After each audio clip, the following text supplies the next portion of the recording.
Hello and welcome. This is the online presentation of Telehealth in Integrated Care Settings, and I'm Alana DePeza. I developed this presentation with my colleague Emily Lynch.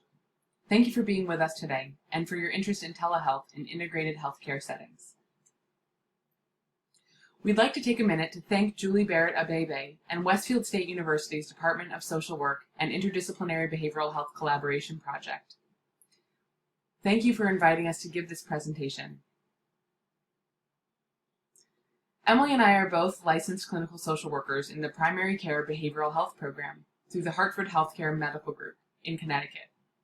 Though we specialize in slightly different things, we have similar backgrounds and both utilize primarily brief, evidence-based treatment models within our integrated care work. Our objectives for the presentation are to identify the logistical and structural aspects of telehealth administration of behavioral health treatment in an integrated care setting, discuss potential clinical issues that arise in telehealth, anticipate how to adapt telehealth to special populations, and lastly, how to maintain interprofessional connections with an integrated care setting while providing telehealth remotely. To give you some background, I think it's important to describe our sudden entrance into telehealth. As a result of the COVID-19 pandemic and a shelter-in-place order in our state, in March 2020, we launched into telehealth nearly overnight. We had to find a way to continue providing treatment to our existing patients and to also accommodate the large pool of new patients who were experiencing COVID-related anxiety or other new mental health symptoms as a result of the dramatic change to their lives. In our first weeks, we began with just telephonic sessions. Our organization then created a platform for us to link our EMR to Zoom. This required folks to have signed up for our online messaging system known as MyChart Plus. So we had to connect to anyone who had not yet done this. There was a learning curve for patients and clinicians alike. We spent much of those early weeks troubleshooting. Despite a rocky start, we have become firm believers in the benefits that telehealth can offer.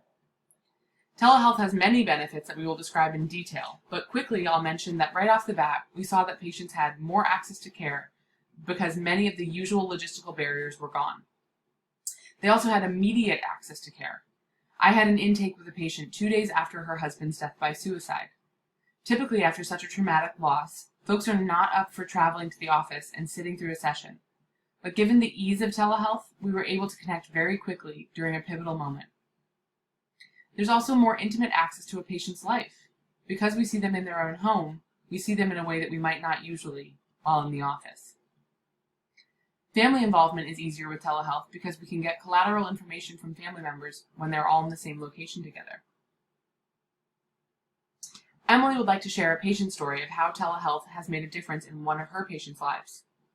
The patient is a 46-year-old partnered Caucasian male who was referred by his PCP for anxiety. Emily and the patient met via telehealth due to COVID-19.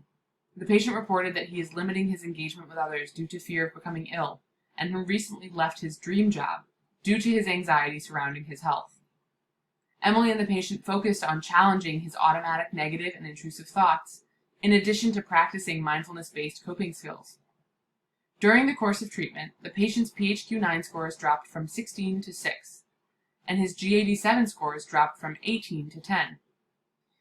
The patient expressed continued anxiety, but now feels better able to control it, with a significant drop in the amount of panic attacks he's having on a weekly basis. There are multiple benefits to using telehealth, such as increased access to care, user-friendly technology, a reduction in cancellations, and flexibility for providers. Increased access to care includes, but is not limited to, engaging with providers from the comfort of home. For example, it is beneficial for patients who are unable to leave home unassisted, for patients with severe mental health symptoms that prevent them from leaving home, or for patients without childcare. It will also eliminate transportation concerns. For instance, patients will no longer need to worry about the cost of using public transportation or rideshare programs. They will not need to worry about scheduling rides with their support system or scheduling a ride with a state-run program. It will also reduce the amount of PTO a patient will need to request for appointments due to telehealth eliminating travel. They can join their session in the middle of their lunch break or right when they leave work, rather than having to account for travel time. With the advancement of technology, the platforms used for telehealth have been made user-friendly, which we'll discuss further during the next slide. But there are multiple options for engaging with our patients that range from phone call to video sessions. With access to telehealth, there will hopefully be a reduction in cancellations due to many of the concerns patients cite when canceling being resolved when they can access appointments from home, work, or school. Telehealth is also beneficial for providers. With telehealth, we have more flexibility in how we build our schedules, and it also gives us the opportunity to work from home. While the pandemic began in the spring, it's fantastic to know that during one of our New England snowstorms, we'll have the option to work from home. There are multiple platforms we can use when conducting telehealth sessions, such as Zoom, Doximity, DoxyMe, or FaceTime, to name a few. But there are a few considerations, such as, is it a secure platform, and are there any known security risks? Is it user-friendly for the patient and the provider? And for those in private practice, is the price of a business plan feasible? And is there a business agreement with the video platform as an extra level of HIPAA security? Our organization is using Zoom through our secure messaging site, MyChart, and clinicians are using the Doximity app for secure phone calls or as a backup video option if our patients are unable to connect to Zoom. We really like Doximity and find it very user-friendly. We like how our patients are able to connect easily and we are able to block our personal phone numbers. The office phone number is the one that comes up on a patient's phone. And we found that patients are more likely to answer the phone when they see the office number instead of a blocked caller ID. Once you've chosen your platform, the next step is to find a private and secure space to conduct your sessions. Especially when working from home, there are a lot of background noises, such as dogs barking, kids playing, or the garbage truck going by. I found that having a white noise machine has helped muffle those sounds, while also protecting my patient's privacy. For an additional layer of privacy, the provider can use headphones, which will prevent the patient's voice from being heard. With telehealth, it's important to keep in mind that what your patient is able to see behind you. While we are being invited into a patient's home with telehealth, we are also showing them our home if working remotely. Emily prefers to have a blank wall as her background, while some of our coworkers will use tapestry or a bookcase. Once you begin the session, it's important to obtain verbal consent that the patient has agreed to do the session over video or phone, to confirm their current location, and to confirm their emergency contact information. This will be demonstrated in an upcoming role play. It's also important to ensure that your patient is physically located in the state in which you are licensed or in a state that has reciprocity for your license. Lastly, plan for there to be technical difficulties at some point. Whether your internet connection is slow and you're unable to connect at the scheduled time, to the patient being unable to log on to the platform you have chosen. Our organization has created a virtual health guide that I like to send via our secure messaging system to patients before their first session. For either myself or the administrative assistant will verbally review the instructions of how to log on prior to our session. If my patient has not connected a few minutes past the start of our session, I will call them to make sure that they are not having any connection problems. And if they are, we work through them together. The following is a role play that Emily and I did together to give you a sense of what a telehealth session might look like. This video is the start of the telehealth session, and you'll see the middle and the end of the session later. For background, Emily is playing a 32-year-old married woman presenting for behavioral health evaluation via telehealth after referral from her PCP due to increased stress related to working from home and simultaneously caring for 2 school-age children.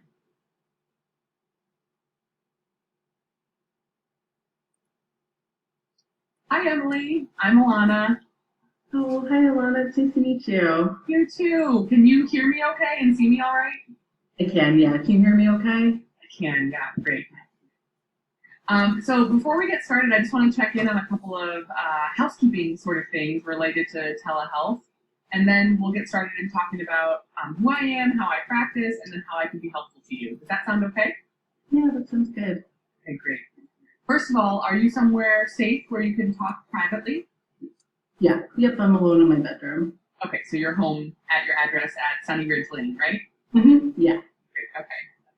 I'm alone too. You can see here I am in my office and won't be interrupted by anyone. A couple of risks and benefits related to telehealth. Naturally, one benefit is that we can still engage in treatment even during a global pandemic when there's a shelter-in-place order, but there are also some clear differences between this method of treatment and when we meet in person. If we get disconnected, I'll call you, but if we can't hear each other or if there's any kind of lag between the video and what I'm saying, please let me know. We can certainly connect through another platform if we need to, or we might have to disconnect and then come back on. Okay, that sounds good. All of the same confidentiality guidelines apply to our telehealth meetings as would to our in-person sessions. Our meetings are conducted over a secure platform. It's encrypted, and recording, streaming, or casting any of our sessions is prohibited, both for you and for me. Do you have any questions about that? No, that sounds good to me. Okay, good. So then I have to ask formally, do you consent to have our session through telehealth? I do, yeah. Okay, thank you. Now, if I could just confirm a few more details. You told me that you're at your address at 346 Sunny Ridge Lane. Is that still the same? That's correct. Great. And your phone number is 860-758-2121. Yep, that's correct. And your emergency contact is Michael Martin. Yep, that's correct. That's my husband. Okay, great. And the closest ER would be the Hartford Healthcare Hospital down the road from you. Yep, that's correct. Yeah, good. Thank you for going through all that with me. Now I'll just tell you a little bit about me and how I practice, and then we'll get into talking about what's going on with you. Okay. As you saw, Alana is wearing her organization's badge, just as she would if she were seeing patients in person. This gives an additional sense of professionalism. You may also have noticed that Alana's eyes moved from what she was reading in the chart back to the camera periodically. It's important to look at the camera occasionally to give the sense of eye contact. This feels strange at times, as it means you're often not going to be looking at the patient's face on your screen.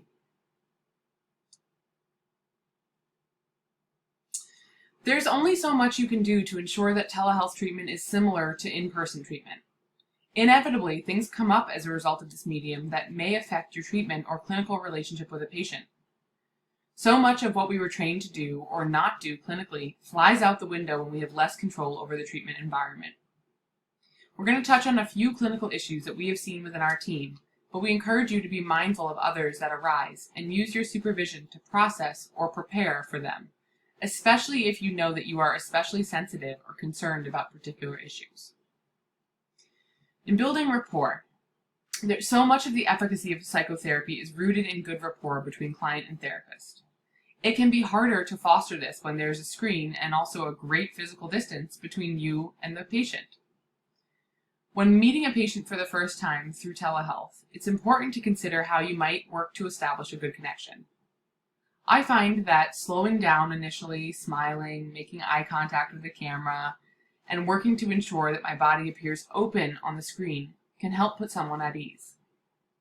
I also recommend offering the client the opportunity to talk about any awkwardness they might be experiencing as a result of this modality directly. Self-disclosures.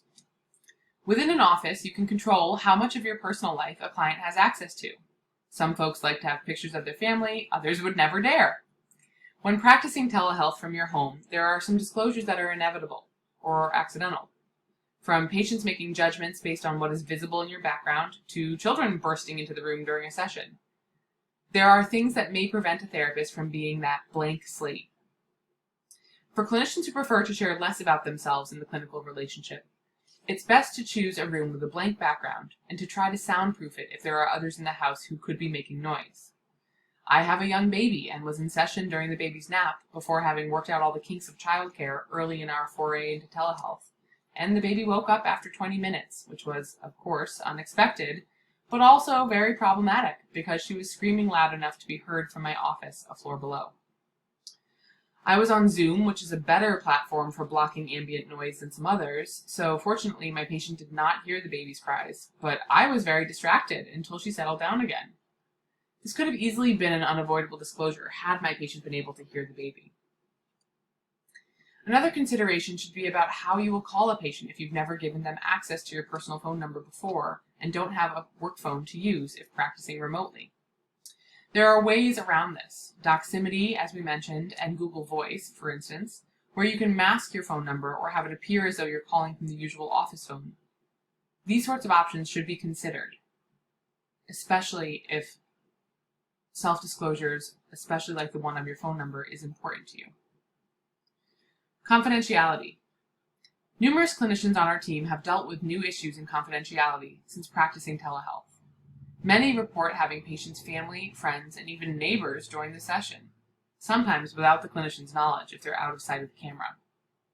This is why it is so important to set the expectation early in treatment and repeatedly in follow-up sessions, that the patient should be in a private location or should inform us if anyone else is present. I tell my patients to give me a hand signal if someone walks into the room or if they want me to stop talking for any reason. It's also important to make the confidentiality expectations on our end very clear. Show your patient that you're alone wherever you are. Sometimes I pick up my computer or phone and scan the room if needed.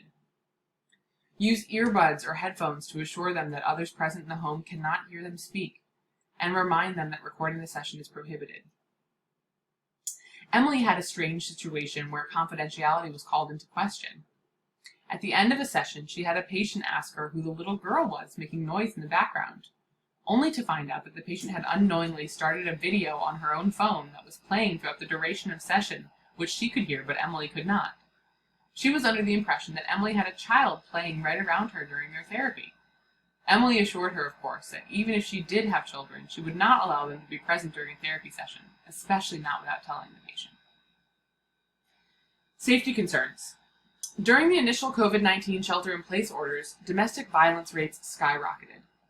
We can imagine all the likely reasons for this, but it's something that we had to be mindful of when conducting telehealth. Our team has discussed at length how to assess for safety concerns and also ensure that the patient felt comfortable discussing their safety during a telehealth session where an abusive person may be in the same location. I would say all of our clinicians have had sessions with patients in their cars if the house did not feel private enough. Others have sent questionnaires about safety and violence to patients electronically prior to a session so that the patient could answer without having to say anything aloud that might be overheard. When we have access to a patient's home, we also open ourselves to the possibility of seeing something that is unsafe or would need to be reported to appropriate authorities. Often in the comfort of their own home, patients don't think to censor themselves or don't realize that while they're walking from one room to another, we might see or hear something that is evidence of abuse or neglect. We've also had patients join sessions while driving, which, of course, is a safety concern in and of itself. In these instances, we always explain that we cannot continue the session until they are parked or show us that they are no longer driving the car. Boundary crossings. As social workers, Emily and I have both had jobs in community mental health, where we've said, we see it all, but since practicing telehealth, we can say that this is more true than ever. We have both noticed that the general etiquette of therapy is out the window with the use of telehealth. I've had multiple clients smoke during their sessions. Emily had one answer while shirtless in bed. Emily had another go to the bathroom during their session, and many lesser offenses like arriving late, eating, getting distracted by things in their surroundings, etc. If you are not clear about the boundaries and expectations of this method of treatment, it's very easy for things to become a little lackadaisical. Initially, we both noticed that clients were chatting with us a bit more, perhaps to ease their own anxiety about the new mode of treatment, or perhaps because it felt more like a FaceTime or Skype call that historically they would have done with only friends prior. If your logistics cause you to have to use your personal phone or computer, it's possible that telehealth would give patients direct access to you in a way they may not have had prior in the office setting. It's important to anticipate this and to set expectations about it. For folks who have seen my my phone number, my personal number, I have laid clear instructions out about when and how they can use it to contact me.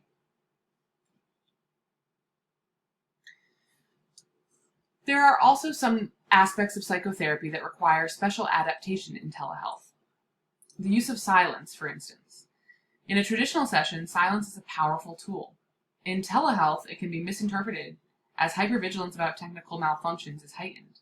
Accordingly, you may reduce your use of silence while practicing telehealth, or you might find ways to adapt it, such as staying silent verbally but not still. Moving occasionally while silent would allay fears of you being frozen. Body language. Through video sessions, we often only see a portion of a person's body, so it can be hard to assess changes to body language during session, which is often a way to determine a client's reaction or true feelings about something. 2 considerations. Ask a person to adjust their screen or camera so that more of them is visible. Or check in more often about reactions. How does that make you feel? What's happening in your body right now? Use of self to ground and regulate. Our own body language can be an effective tool in traditional therapy as well. Often when a patient is becoming dysregulated or distressed, I will work to ground myself by firmly planting my feet on the ground, opening my chest, and resting my hands on my legs to give a sense of openness and stability that the patient may then mirror. Much of this is not possible through video, as only a portion of our bodies are present as well. You might consider what other ways you can convey calm, centered stance virtually. Taking slow, deep breaths, making sure your upper body appears open and relaxed, etc. Active listening. Perhaps the most important tool we have is more difficult to convey virtually when we cannot make real eye contact and show that we are actively listening.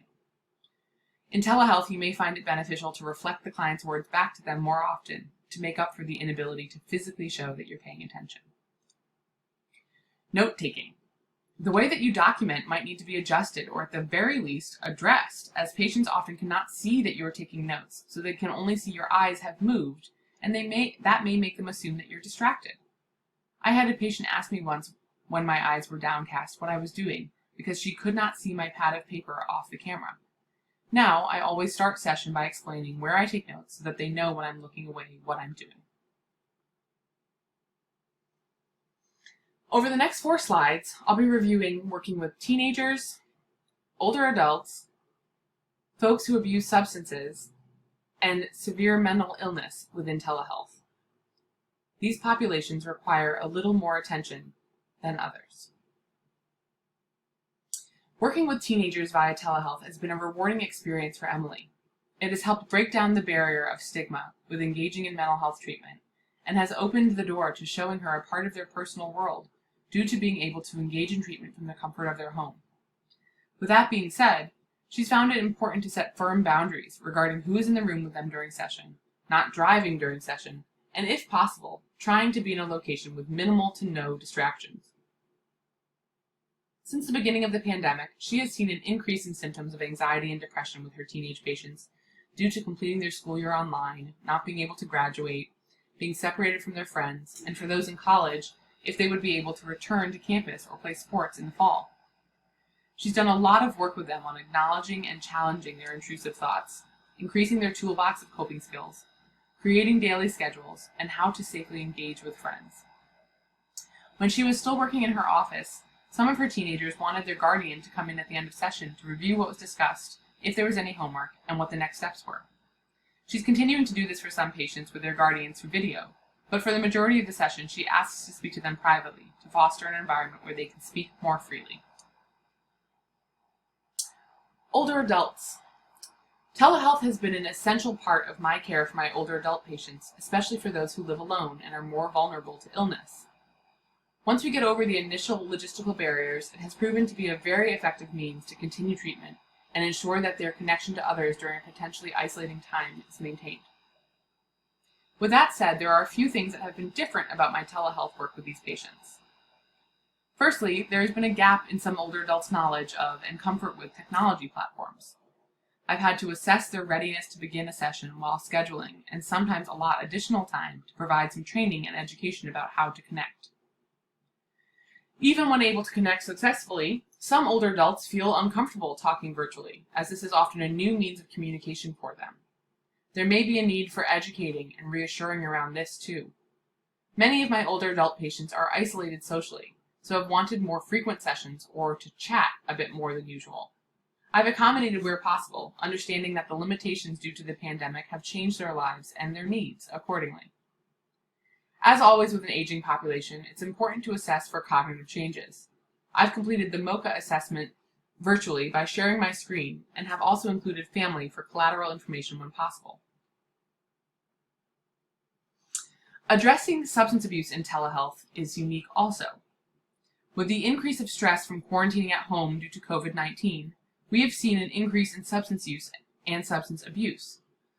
During our intakes, we use the Audit C and the DAST screening tools to assess for alcohol and drug use.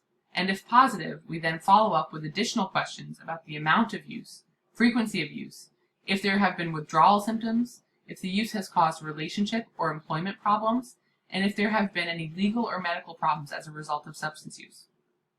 After the initial assessment, if the patient is in need of a higher level of care, such as detox or residential treatment, we will work with the patient and their PCP to identify the appropriate program and to assist with the referral. If the patient can be safely treated in an outpatient setting, our work will involve identifying and naming the stressor that has led to the increase in substance use, ways to reduce use, assisting the patient in identifying alternative coping skills to use, and how to reconnect with healthy supports. Many of our patients in recovery have struggled with not being able to go to or not feeling safe going to in-person recovery meetings. As with many mental health services, AA and NA have created Zoom recovery meetings, and some meetings have also been held in large outdoor areas where the members are asked to bring their own chair and sit 6 feet apart. Many of my patients who have attended these meetings have found them to be helpful in maintaining their sobriety, while also helping to reduce the social isolation they have been experiencing. If my patient does not know how to find a local recovery meeting, during our Zoom session I will share my computer screen and show them how to find and narrow down a meeting on the recovery program's website. Or, if our session is over the phone, I will either talk them through it or send a follow-up secure message with the link or a list of meetings in their area. With many of our patients, a concern during this pandemic has been a relapse of symptoms, whether they are psychiatric or substance related. It is important to have an open and honest conversation of how the pandemic has affected our patients and their families, and to help the patient identify healthy coping skills, positive social supports, triggers for relapse, and what to do if they do relapse.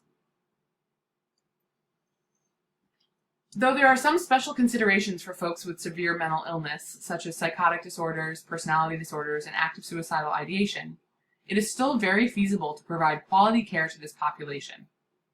In my experience, working with the severely persistently mentally ill population, there's often some trepidation from treatment providers, especially when considering offering an intervention that is atypical or conducted in a new way as telehealth is. Nevertheless, recent research shows that it's possible to provide treatment to folks with SMI so long as they exhibit an acceptance for this model of care. As such, the first step, as with all patients, but especially with this population, is to ensure their willingness to participate virtually. With these patients, you may want to ask a few additional questions to ensure that they understand what the treatment will look like and are still in agreement to proceed. It's also important to anticipate potential barriers or issues that might arise and create a contingency plan ahead of time to prepare for these. As we've noted prior, video sessions make it difficult to assess what's happening with a patient in the current moment. This applies to audio and visual hallucinations and other atypical perceptions that folks with SMI might experience. It is important to ask questions directly, rather than relying on a patient's behavior as you may normally do in person. Assessing for safety is essential for all patients, but all the more important with patients who have a history of suicidal ideation or impulsive decision-making. You'll want to ask directly and often, and also make sure an up-to-date safety plan is in place. When our organization shifted suddenly to telehealth, so did everyone else in our state. There was a bit of a scramble to get treatment methods up and running, which meant that some medication management was disrupted, and we became integral in ensuring that our patients had contact with their psychiatric providers so as to refill and adjust medication as necessary. When providing telehealth, make sure that you have releases of information to talk to other providers and are in frequent contact with them to help coordinate care for your patients. We're going to pick up where we left off with the role play between me and Emily to give you a sense of what a clinical intervention might look like in telehealth. So yeah, that's basically what's going on. I feel like I'm losing it. Yeah, I bet. I can absolutely understand you feeling that way. Seems like your life has been completely turned upside down. Yeah, absolutely. Working from home, having the kids home, it's a lot. It's a lot to handle, not being able to see people, pretty isolated right now.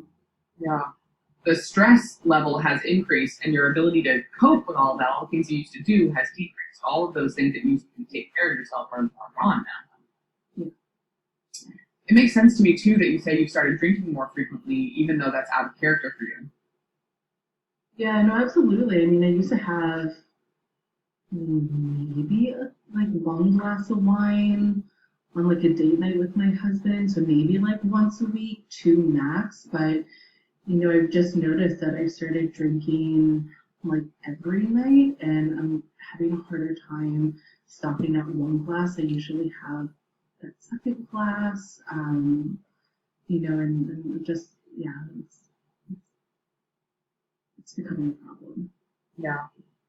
What's the benefit then of drinking? Like, what has it done to sort of help you during this time?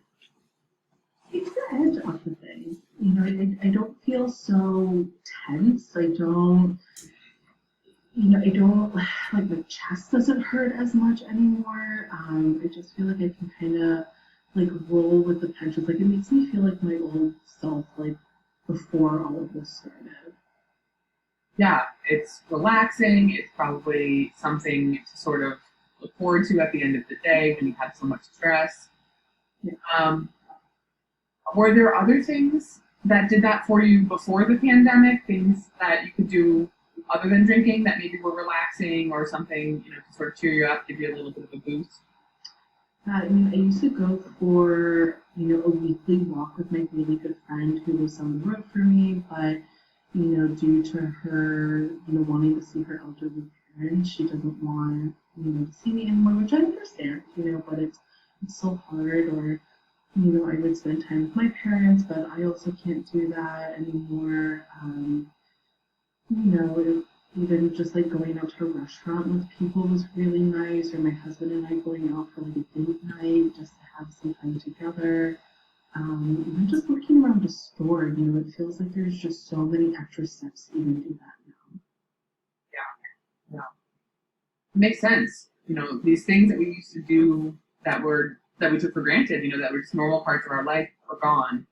And so now you're naturally coming up with other ways to cope, things that you might do that are going to offer you that release or that break or a chance to sort of feel normal. And unfortunately, it sounds like that's been alcohol. Yeah. What have been some of the drawbacks of drinking more frequently? It's really the next day. Like I'm not sleeping as well. Kind of tossing and turning more.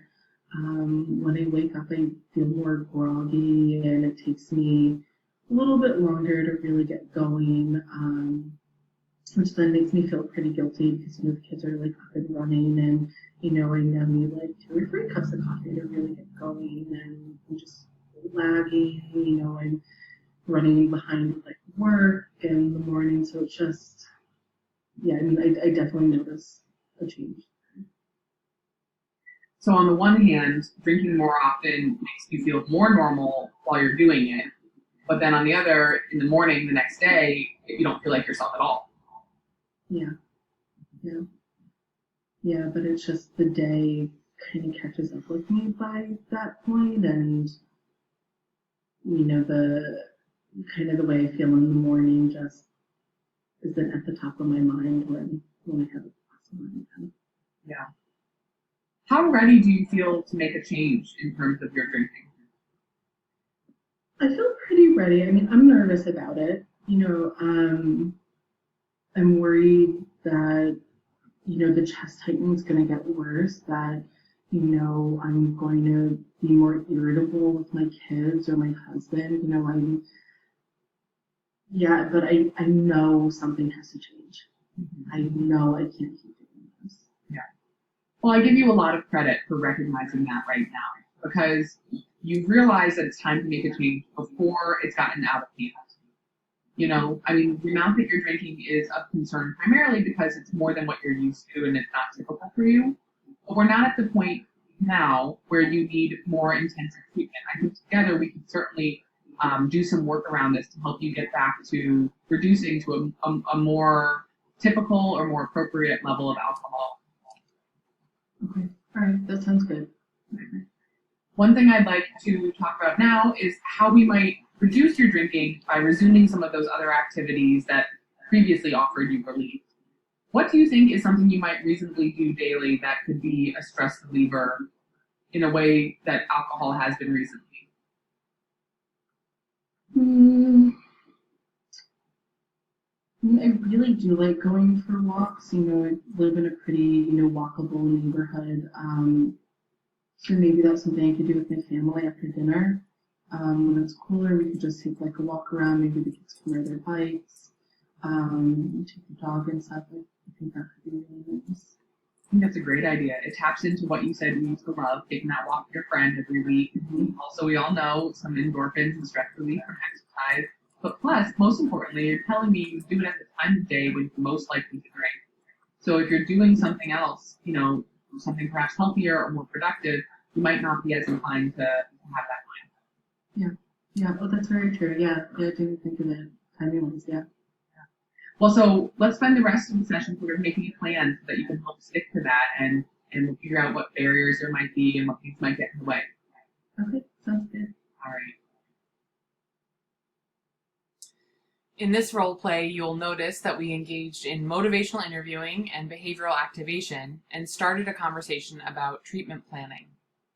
All of these are very common in our integrated practices and are easily adaptable to telehealth. Within our organization, for every intake we complete the GAD-7, which is known as the General Anxiety Disorder Questionnaire, the PHQ-9, the Patient Health Questionnaire, the Audit C, the Alcohol Use Disorders Identification Test, the PTSD within Primary Care Screening, the DAST, or Drug Abuse Screening Test, and the recent CSSRS, the Columbia Suicide Severity Rating Scale. For follow-up appointments, we complete the GAD-7 and the PHQ-9. When we were in the office, we typically had patients complete the screenings while they were in the waiting room. But with telehealth, we will complete the screenings together verbally, or we can share our screen with them. Another option is to send the screening tools to the patient via secure email or a secure messaging system for the patient to complete prior to the session. I prefer to do the screenings together, as I found it can help inform the interventions for the session, and we can review past screenings. There may be times when we need to send a release of information for the patient to complete, and there are a few ways that can be done. The patient can be sent a blank copy through the mail and then mail it back, or a blank copy can be sent via secure email or message. Or if you have a fax machine at home, it can always be faxed to the patient. An additional benefit of telehealth is that we are able to continue using translators with little to no change. While using Zoom, Doximity, or another telehealth platform, we are able to send an invitation to a third party to join the session. Emily has found it easiest to send an email request to the translator once the appointment is scheduled, and will include a note about when she will contact them with the login information for the session. As previously stated, we practice short-term therapy, and part of our work is making referrals to long-term community therapists. With the change to telehealth, I have not found a difference in how I approach this work. It continues to involve reaching out to community therapists to confirm that they're accepting new patients with specific insurance, informing the patient and asking them to reach out to schedule an intake, and then having at least one more session to ensure that they have a positive connection with the community therapist before we end our work together. In this final video, you will see the end of the session where I review homework for Emily to complete until our next session, discuss how to contact me in between sessions, schedule a follow-up appointment, and how I will coordinate care with her PCP.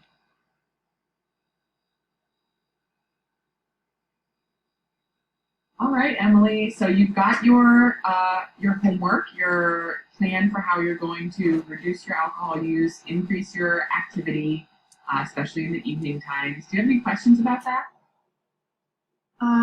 No. Will it come through my chart for me? Yes. So the form that we just worked on, the worksheet that we did together, I'm going to send to you in my chart. So it'll wind up in your messages center. Okay. Click on that and then download the attachment. All right, perfect. And should I send it back to you once I'm done, or will we just go over it next time we meet? We can go over it the next time that we meet. If you have any questions about it, certainly send them back to me in my chart. If there's something that comes up in between now and next session, just shoot me a quick little message. But otherwise, we'll just review it next week. Okay, that sounds good. Speaking of next week, let's get another appointment on the books. What works for you in terms of time of day or day of the week? Yeah. So I can really do any day of the week. If we could do something after 9 a.m. though, that's when kids, they start their online schooling, so then they can be, set up with something, and then I can slip away for. Sure. It looks like I have next Tuesday at 10. Does that work for you? Oh, that's perfect. Yeah. All right, I'll put that in. Now, on my end, my follow-up, I'm going to talk to your PCP about that medication question we discussed. Okay. What usually will happen is either PCP will get back in touch with you directly, or she'll have her nurse or medical assistant contact you. Is that all right? Yeah, that's fine. Yeah, that's perfect. All right, good. And if there's any kind of question about that, then I'll be the one to be in touch with you again if there's more follow-up needed. Okay, sounds good. All right, thank you so much. I'll see you next week. Take good care. All right, you too. Bye.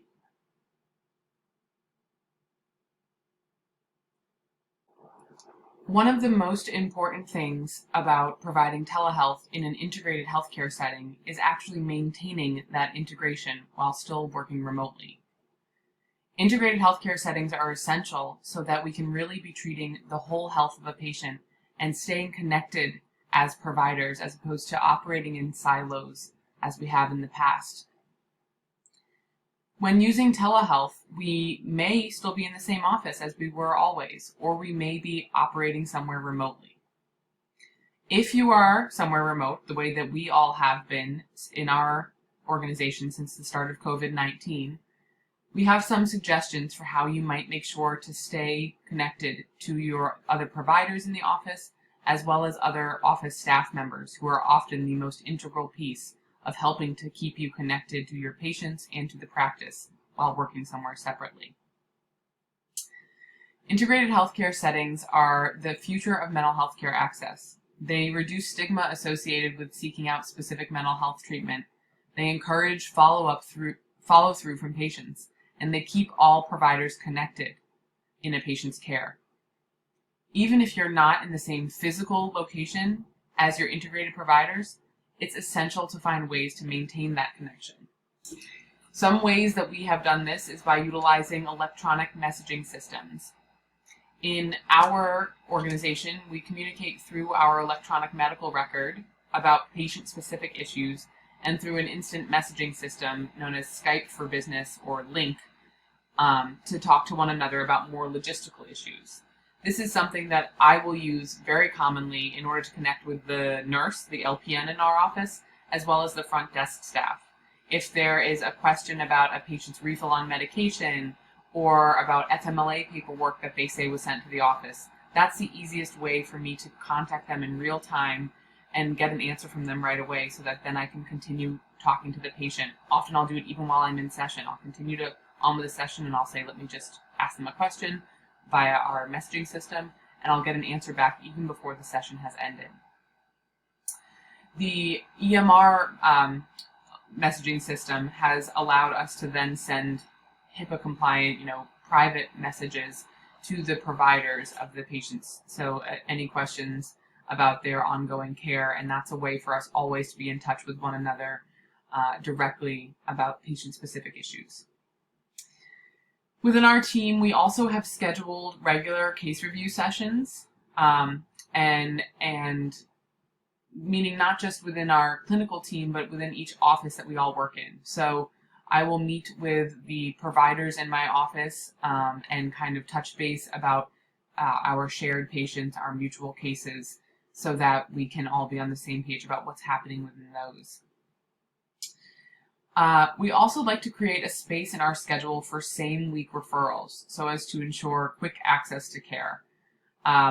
Very often, we will book back-to-back and be fully booked up for a week or two or more. And so making sure that you have some slots that are reserved for people who are either in crisis or who are referred to you that same week means that the turnaround time is much quicker for them to get into treatment. And as we know, research shows that the quicker folks get into treatment, the more likely they are to actually engage and follow through, and the less likely cancellations or no-shows will be. We also think a lot about how to consider how you can still have a presence in the office, even if you're not physically present. We had started thinking about this within our team years ago because all of our clinicians, though physically located in offices, shared multiple offices. So one clinician might be responsible for 2 or 3 different practices, and therefore we're not in those offices every day. So in order to maintain a presence, we all had bio cards made, which were essentially large business cards that had our picture on them and a little bit of information about us. So if we weren't physically present in the office for a warm handoff, the provider would hand our bio card to the patient to tell them who we were, to explain what the primary care behavioral health program was, and then to encourage them to schedule an appointment with us on their way out. We continue to do that now that we are practicing remotely. And we also still touch base with the staff frequently to remind them to be referring to us. We'll do schedule scrubs where we look at the schedules remotely of the providers, and we'll say, hey, I see that you're seeing so-and-so at 2 o'clock for an anxiety medication check. Why don't you refer them to me if they're still struggling, or keep me in mind, or I'm free at that same time if you want to actually have me virtually come into the session. We can connect with patients for a warm handoff virtually as well if the providers are willing to open up Zoom or Doximity so that we can see them there in session. The last thing that we have continued to do all throughout our time in integrated care, and has made a really big impact now that many of us are remote, is to have behavioral health minutes as a part of the huddles or the monthly staff meetings that happen in offices. We'll have just a theme, something that, stress reduction practices, or coping with COVID, or, domestic violence month, or something like that. And then we will give a little bit of information about that and link it to patients in the office so that people know who they should refer to us about that, and that we are still available and accessible for that.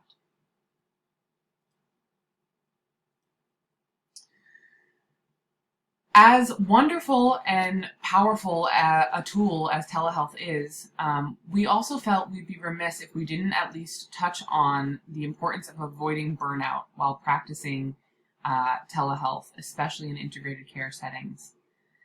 It's really important to make this work long-term, whether or not you're going to be doing it long-term. The idea, of course, being that we want this effective means of treatment to continue to be a possibility for patients, but also to be beneficial for us as providers to be offering to folks. So, as we said earlier on, we were really thrust into this, and we did what worked for us in the moment, but 6 months later, what worked in the moment might not be sustainable long term. We were scrambling. We were trying to get patients in as quickly as we could and filling ourselves back to back from 30 to 45 minutes all day long, seeing 10 to 12 patients a day sometimes. Realistically, that's just not healthy. And so now we've had to reevaluate and say, even though I can see patients back to back because I'm just clicking a button as opposed to getting up and going to the waiting room and bringing them in, that might not be what's best for me to do. So thinking of this in terms of creating sustainable practices for your schedule and for what are you doing in terms of seeing new patients, follow-ups, all of that, really structuring yourself so that it feels like you have a good mix throughout your day. It's also imperative to have breaks in your schedule. I think we all know that to be true, but in the helping profession, sometimes we don't follow our own advice. And we think when you're practicing remotely and doing telehealth in particular, it's important to have these breaks be away from a computer or a screen. So not eating your lunch at your computer while you're catching up on notes, but really getting up, walking outside, stretching, moving your body, that sort of thing. And I have found personally that it's very easy with telehealth to work all the time. A patient says, oh, but I don't get home from work until 6:30. I say, well, I'm just logging back onto my computer. I can see you at 7. Again, it worked momentarily. It's not going to work for me long term. So making sure to create boundaries such as what hours of the day do you work and what hours of the day are yours and yours alone. Another aspect of this that is connected to help establish these strong work-life boundaries is to create a space. If you're working remotely, create a space that is not one that you're going to use for anything else but work if possible. I use this office space. I'm never in here for anything else except for work. For folks who don't have access to another office or another space in the house, it can be helpful to have a mobile office. So maybe you set up your computer and your notepad and your coffee or whatever it is you're going to need to work that day. And then when the day is done, you take all that down and you put it away, and work is now done, and you don't pick it back up until the following day or the following time that you're set to work. And the last thing in order to avoid burnout is something that we'll expand upon on this next slide, but it's really about staying connected to others so that you avoid feeling overly isolated in this work. So in addition to the importance of staying connected with our offices and the providers, it's so important too to stay connected to our fellow clinicians within our PCBH team. Within our program, the clinicians are located in sites throughout Connecticut. Pre-COVID-19, we saw each other once a month in person at our staff meetings, and we had bi-weekly VMR meetings, which is our version of Zoom within our organization, so virtual meeting. When the pandemic began, we were primarily focused on connecting with our patients, office staff, families, and staying healthy ourselves. All of our meetings were moved to the virtual meeting room, the VMR, and as a result of the change in our work, we began having daily huddles, which have since been reduced to 3 huddles a week and then reduced further to 1. During one meeting, we discussed how we were all starting to feel sort of isolated and overwhelmed, and how we missed having that connection, that physical in-person connection with one another. So as a result of that, we began having weekly peer meetings over Zoom for an hour, and we created a peer text thread that was a more casual way to connect with one another. The weekly meeting is a refreshing break during the day where we discuss our concerns, we review patient cases with one another, and we have a chance to discuss how using telehealth has changed our work. The text thread has been a bright spot for many of us, with the team sharing photos of their children, pets, and summer flowers. It's been a healthy reminder that we are also in need of support, even while we are supporting others during this challenging time. In sum, telehealth is an extremely useful medium to provide clinical behavioral health treatment. Within integrated care settings, it's an especially useful tool, as these settings are, by their very nature, meant to reduce and eliminate additional barriers to accessing behavioral health treatment. Telehealth makes accessing care even easier for many patients who have had difficulty engaging in ongoing therapy due to transportation limitations, work schedule constraints, or minimal PTO available. Childcare, elder care responsibilities, all of these things often are the things that we hear people say are the reasons they can't start therapy.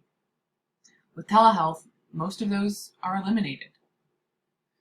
Once you've worked out the logistics of utilizing telehealth, what platform you're going to use, where you're going to do it, how you're going to do it sustainably, and once you've also determined how to best adapt your clinical skills to this modality, it can be an incredibly rewarding way to practice. We hope that this presentation has increased your knowledge and comfort with providing telehealth within integrated healthcare settings. It has been a pleasure to be with you. Thank you very much.